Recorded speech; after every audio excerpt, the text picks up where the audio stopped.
बिहार विशेष के संदर्भ में जब हमने क्लास लिया अभी तक, पहले हमने आपको पढ़ाया पाषाण संस्कृति के बारे में जानकारी दिया कि बिहार का कौन कौन सा क्षेत्र था जो पाषाण को पूरा करता था। हड़प्पा सत्ता से कोई लेना देना नहीं था यहाँ पे। फिर वैदिक संस्कृति से रिलेटेड बात हमने बताया। जब आगे बढ़ा तो हमने आपको महाजनपद, जन से जनपद और जनपद से फिर महाजनपद। महाजनपद का अर्थ होता है राज्य का निर्माण, राज्य क्षेत्रों का निर्माण, राष्ट्र या राज्य क्षेत्रों का निर्माण। यहाँ बिहार में देखेंगे तो 3 जो महाजनपद थे, मगध, अंग और वज्जी, ये दोनों जगह राजतंत्रात्मक व्यवस्था था। और यह जो वज्जी था यहाँ पे गणतंत्रात्मक व्यवस्था था। तो हमने बताया कि इसकी यहाँ मगध के उत्कर्ष के बारे में जानकारी दिया। मगध राजतंत्र के गद्दी पर बैठने वाले शासक वंश और महान शासकों की उपलब्धि बताई। फिर आपको अंग को कैसे मगध में मिला लिया ये भी बताया। वज्जी को भी अजातशत्रु ने 2 साल के प्रयास के बाद अपने मगध सम्राट में मिला लिया। यह भी हमने आपको डिटेल बताने की कोशिश किया।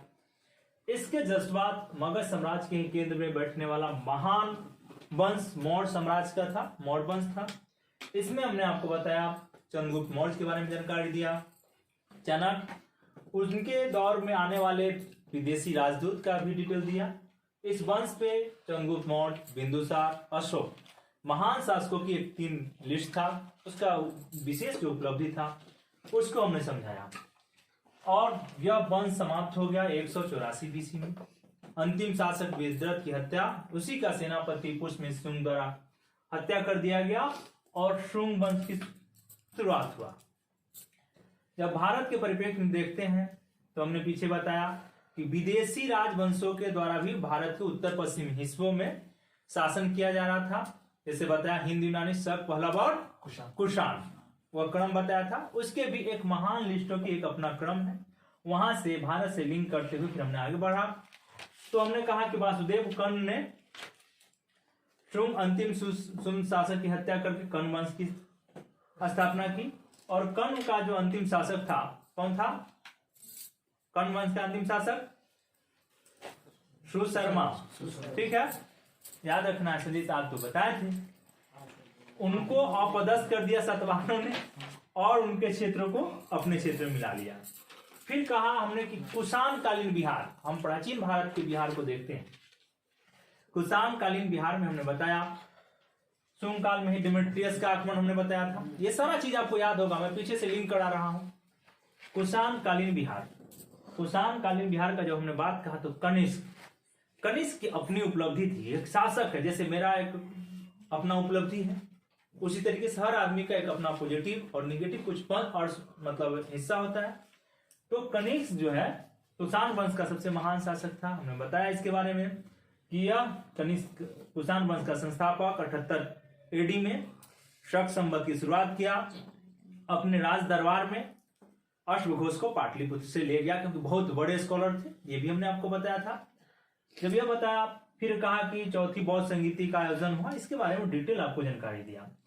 फिर जब आगे बढ़ते हैं मौर्योत्तर कालीन बिहार, जो एक शक्तिशाली राजतंत्र तो नहीं है, लेकिन कनिष्क जब रहता है तो कुछ समय तक उत्तर भारत के बड़े क्षेत्रों पर और यहाँ तक कि भारत के अलावे चाइना के कुछ हिस्सा, मध्य एशिया का हिस्सा पर शासन करने का कार्य करता है। फिर कहा कि गुप्तकालीन बिहार, इस देश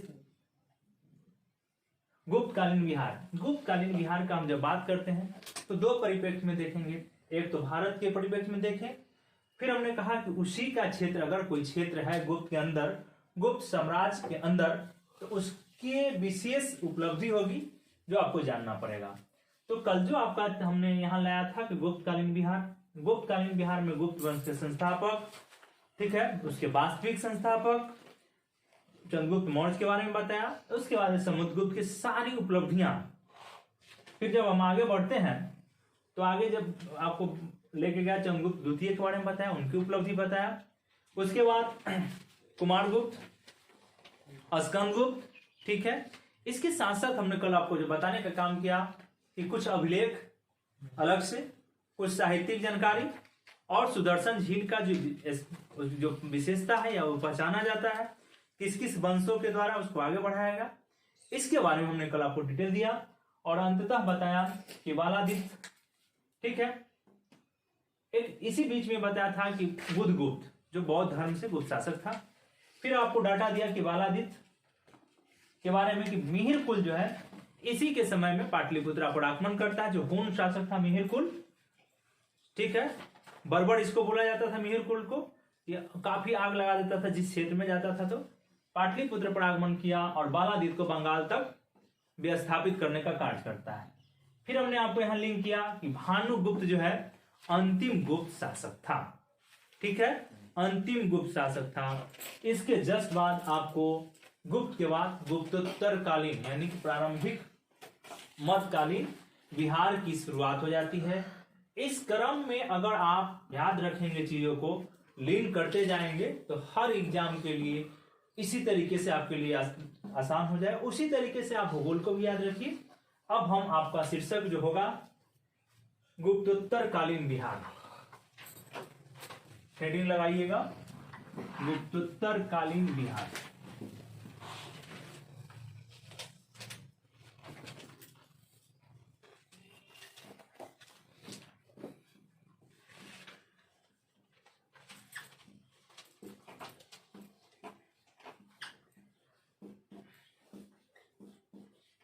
गुप्तोत्तरकालीन बिहार होगा।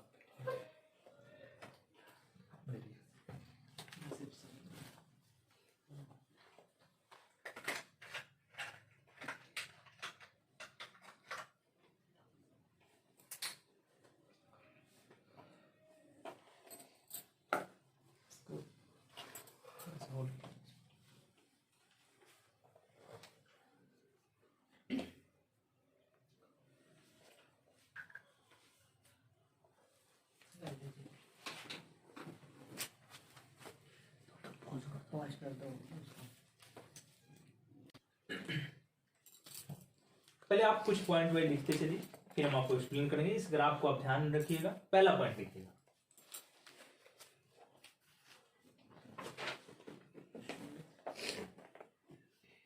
कृष्णगुप्त लिखिएगा, कृष्णगुप्त। आप पहला पॉइंट लिखिए। जब पहला पॉइंट लिखिएगा, अभी जो हम जानकारी दे रहे हैं मिसलेनियस जानकारी होगा, यहाँ कोई दिक्कत नहीं, छोटा सा मिसलेनियस जानकारी होगा गुप्तोत्तरकालीन बिहार में। पहला पॉइंट लिखिएगा, कृष्णगुप्त के द्वारा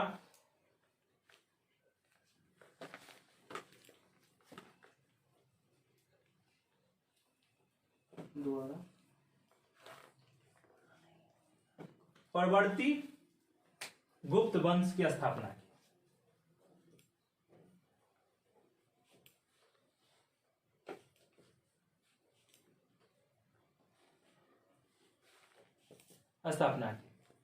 परवर्ती गुप्तकालीन बिहार की जानकारी, दूसरा पॉइंट सर उसी में लिखते चलिए। परवर्ती गुप्तकालीन बिहार की जानकारी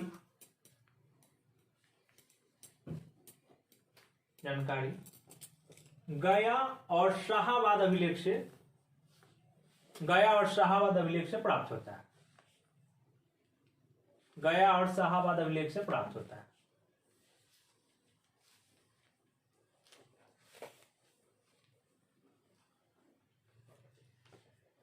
अगला पॉइंट, कृष्णगुप्त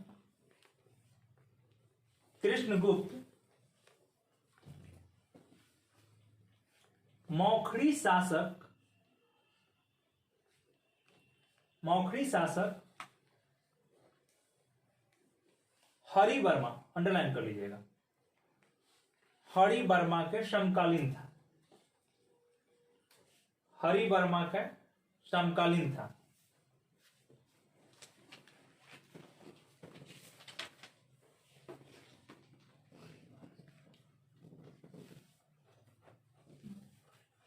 अगला पॉइंट, परवर्ती गुप्त शासकों में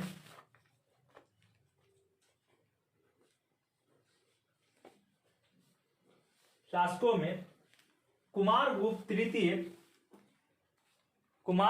तृतीय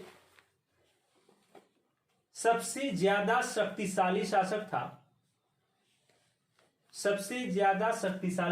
था। जिसने अपने साम्राज्य का विस्तार प्रयाग तक किया, इलाहाबाद के क्षेत्र प्रयाग तक किया।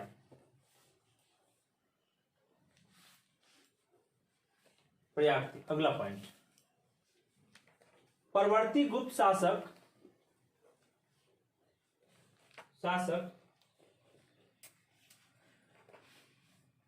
कुमारगुप्त तृतीय के समय मगध बौद्ध धर्म का महान केंद्र था और कुमारगुप्त तृतीय ने ही परमार्थ नामक विद्वान को चीन भेजा।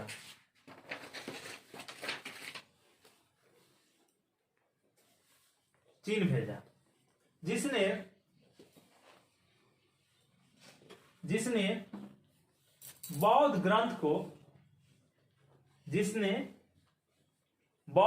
को चीनी भाषा में अनुवाद किया।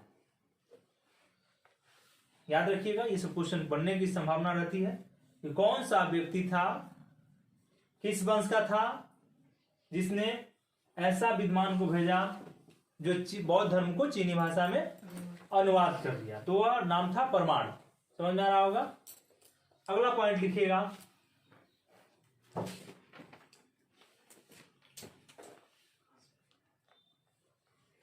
दामोदर गुप्त का मौखरी राजा सर्ववर्मा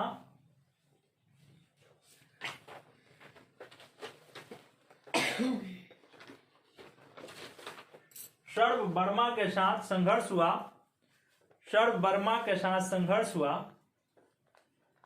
और इसमें परवर्ती गुप्त शासक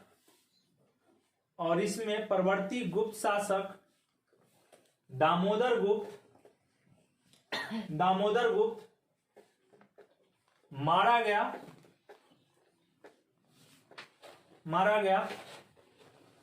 और कुछ समय के लिए मगध के क्षेत्र पर मौखरी वंश का अधिकार हो गया।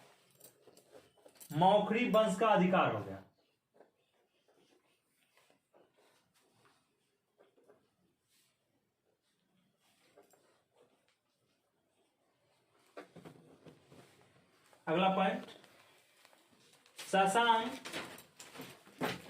एक मैप पर समझा देंगे, पहले आप इसको कर लीजिए। एक मैप बना के बता देंगे कि यहां चल क्या रहा था। शशांक जो गौर नरेश था,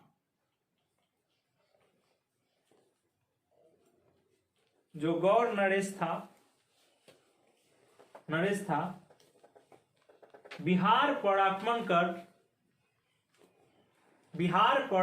कर बोधि वृक्ष को कटवा दिया या क्षति पहुंचाया।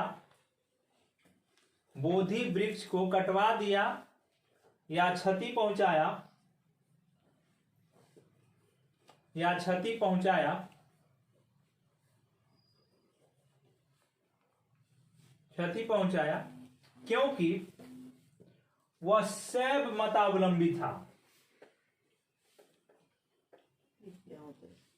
शैव धर्म का पालन करने वाला। जैसे आप शाखा होता है ना, बरेलवी अलग अलग शाखा के नहीं अनुयायी हो जाते हैं, उसी तरीके से ये मतलब कट्टर था, मतलब वो भी नहीं हार्ड था कि शैव के धर्म के अलावे और आप दूसरा करते हैं तो हम आपको जगह नहीं देंगे। समझ आ रहा होगा।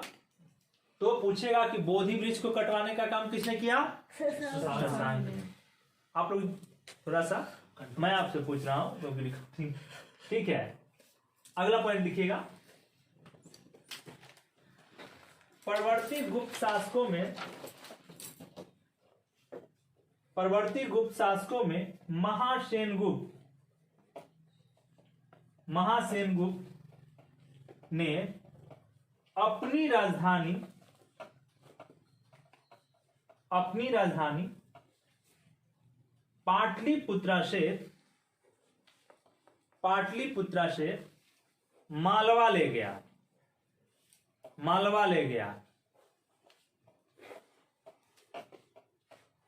तथा अपनी बहन की शादी पुष्यभूति शासक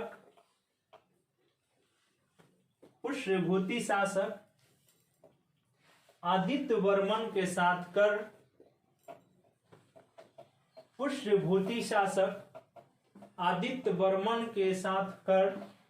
मैत्री संबंध कायम किया।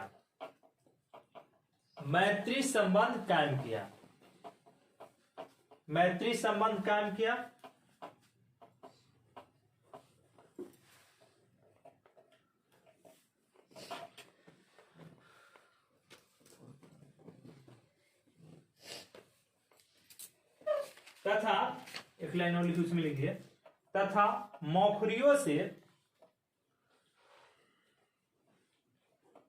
मगध पुनः वापस प्राप्त कर लिया।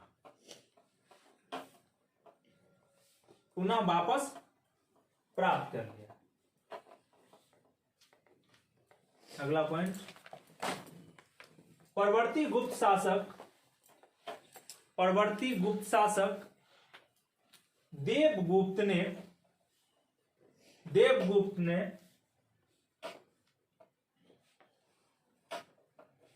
संपूर्ण उत्तर भारत पर अधिकार कर लिया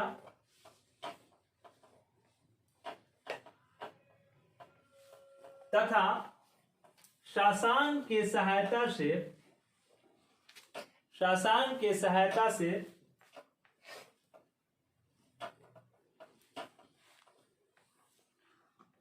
कन्नौज पर आक्रमण कर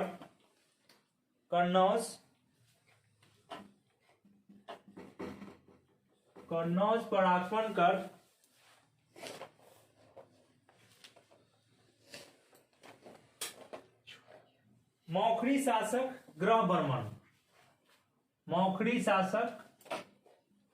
ग्रहबर्मन की हत्या कर दी तथा राजश्री को कैद कर लिया।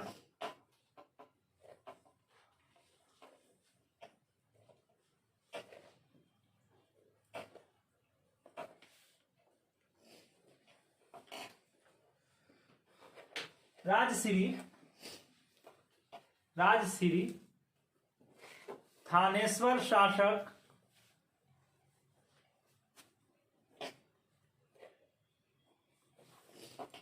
राजवर्धन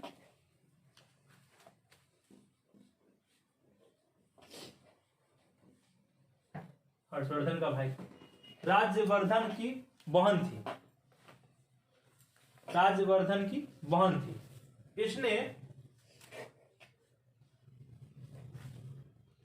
इसने बदला लेने के उद्देश्य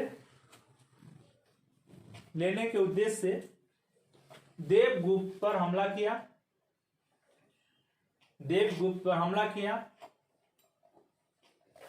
लेकिन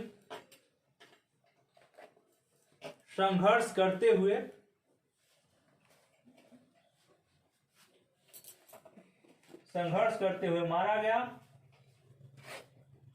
मारा गया और इसके बाद हर्षवर्धन की शासन की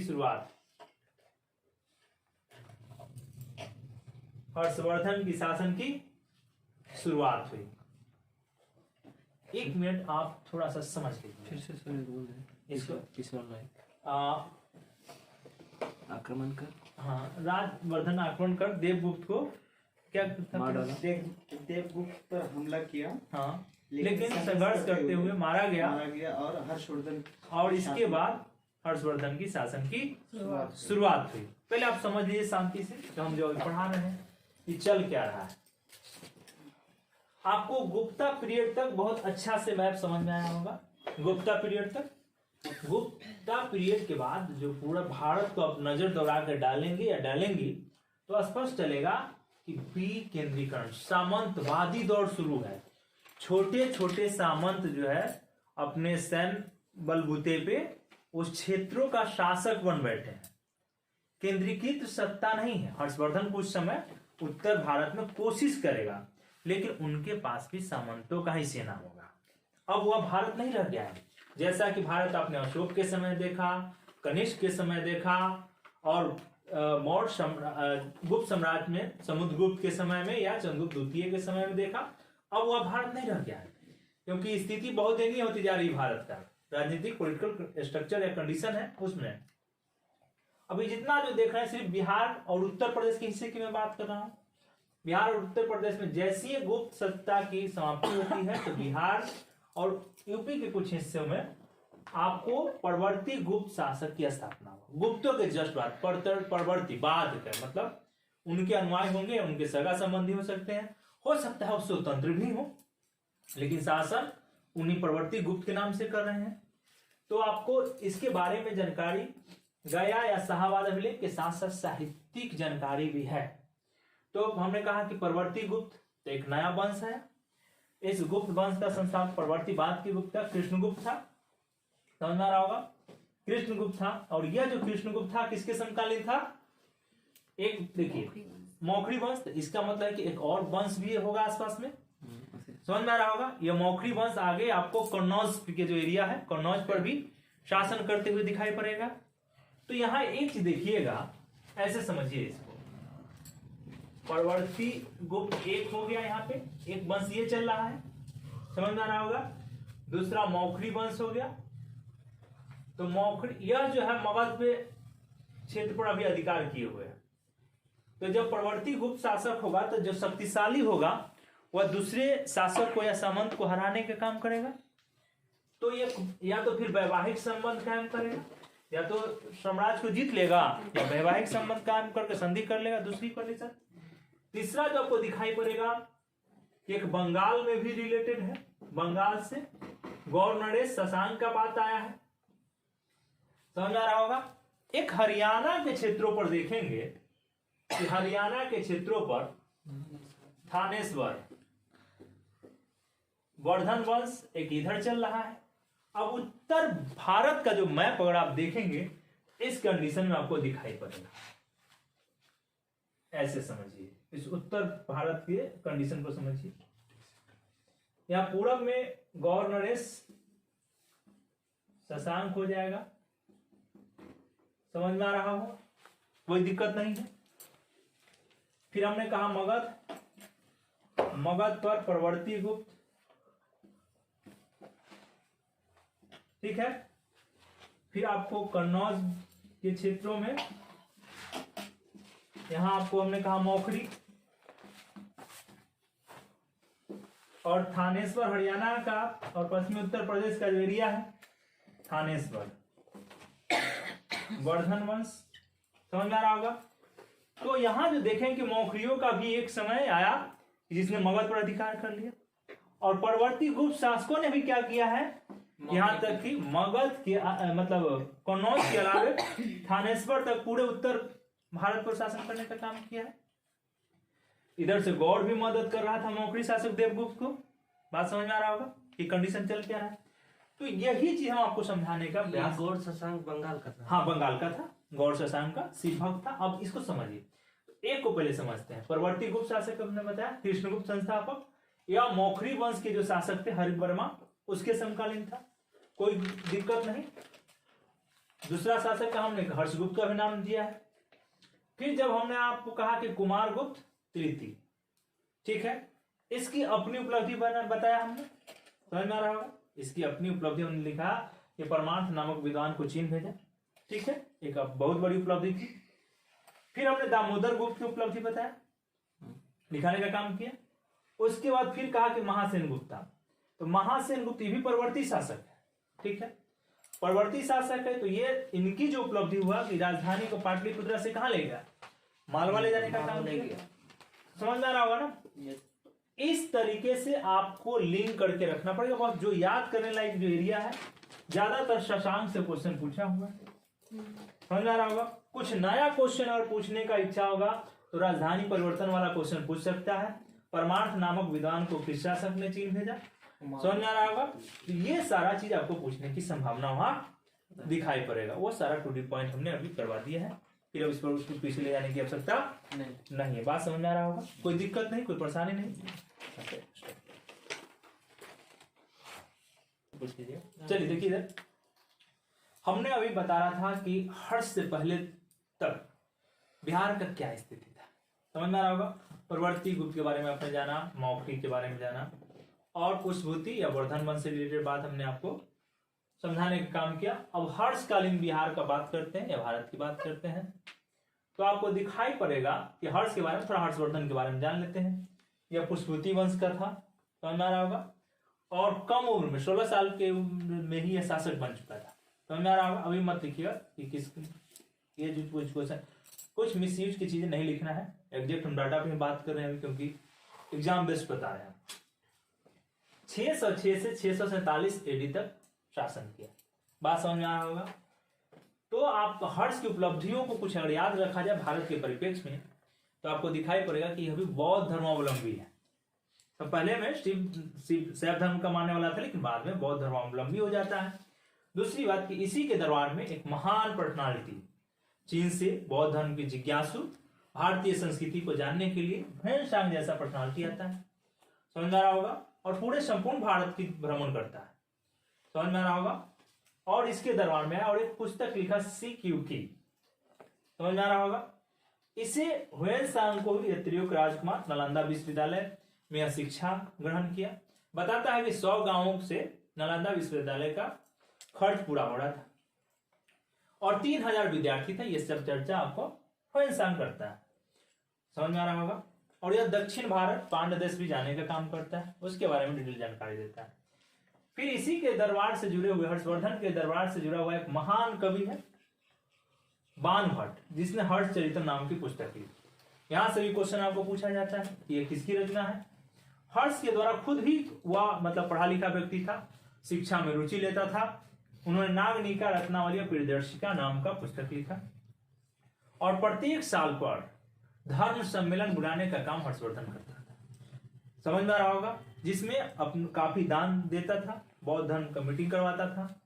यहां तक कि उस सम्मेलन का अध्यक्षता खुद ह्वेनसांग के द्वारा किया गया। और आप देखेंगे कि हर्षवर्धन से मिलने के करीब क्रम में ही ह्वेनसांग लूटा जाता है, मतलब डकैतों द्वारा या डाकू के माध्यम से लूट लिया जाता है। जब ह्वेनसांग पाटलिपुत्रा पहुंचता है तो पाता है कि पाटलिपुत्रा का वह गौरव अब नहीं रह गया है। हर्षवर्धन के समय तक आते आते पाटलिपुत्र का गौरव समाप्त हो चुका था। अब उसका स्थान कौन ले लेगा, कन्नौज। कौन लेगा, कन्नौज। कन्नौज के लिए त्रिपक्षीय संघर्ष होगा आगे चल के। कन्नौज के लिए त्रिपक्षीय संघर्ष आप लोगों को बताएंगे, थोड़ा सा बताएंगे, फिर आगे बढ़ेंगे, ठीक है।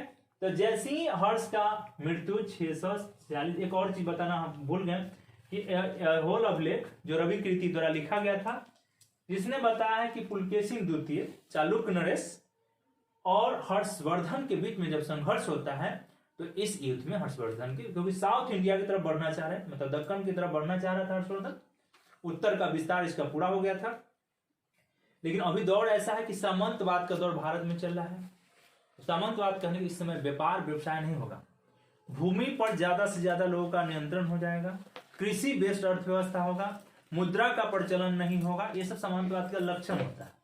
इसकी कैसे हम कहेंगे कि सामंतवाद का दौर चल रहा है, समझ में आ रहा होगा। अस्थायी सेना होगा, लेकिन सेना का मतलब है कि शासक के पास सामंतों का सेना होगा, समझ में आ रहा होगा।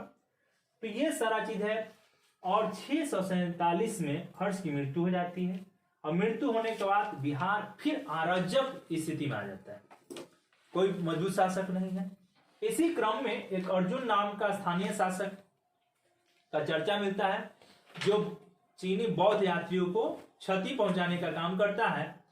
तो वहां आपको दिखाई पड़ेगा कि तिब्बत और नेपाल के राजा ने संयुक्त रूप से अभियान कर अर्जुन नामक स्थानीय शासक को पराजित करने का काम करते हैं।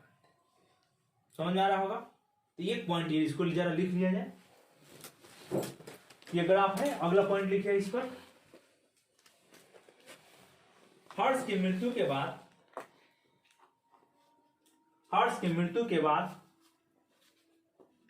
बाद राजनीतिक अस्थिरता के दौर में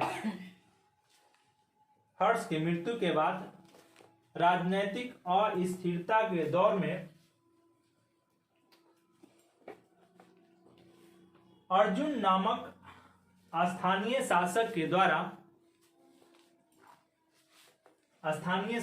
द्वारा चीनी यात्रियों को क्षति पहुंचाया गया।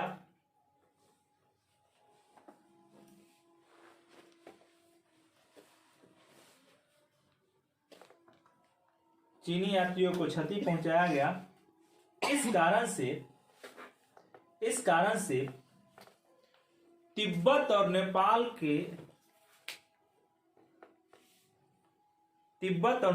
के शासक द्वारा संयुक्त हमला बिहार पर किया गया।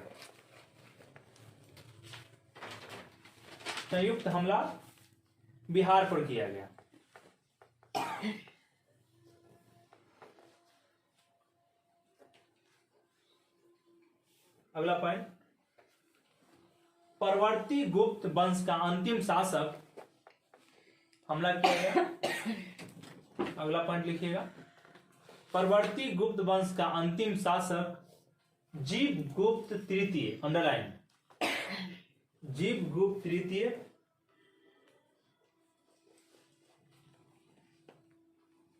की हत्या यशोवर्मन द्वारा कर दिया गया। यशोवर्मन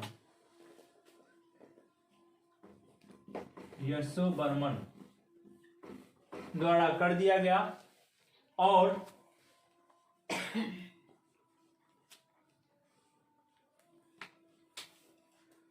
इस समय तक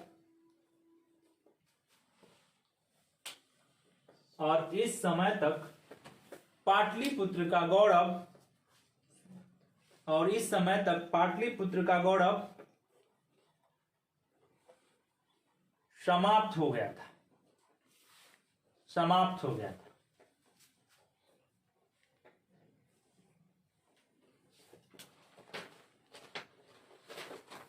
एक नोट करके लिखिएगा, नोट करके लिखिए एक पॉइंट, क्योंकि हो सकता है क्वेश्चन पूछ दे। परवर्ती गुप्त शासक आदित्य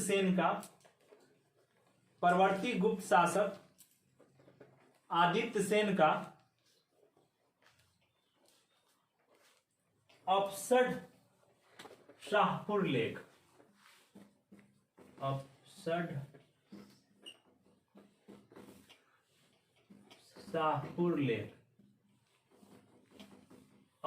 शाहपुर अभिलेख,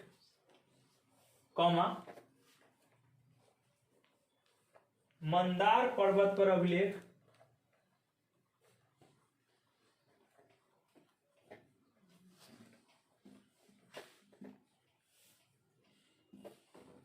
जिसका समय मंदार पर्वत पर अभिलेख है लेख, जिसका समय 650 से लेकर 680 ईस्वी तक जाता है। 680 ईस्वी तक वो जो अभिलेख है 650 से 680 एडी का, 80 एडी का।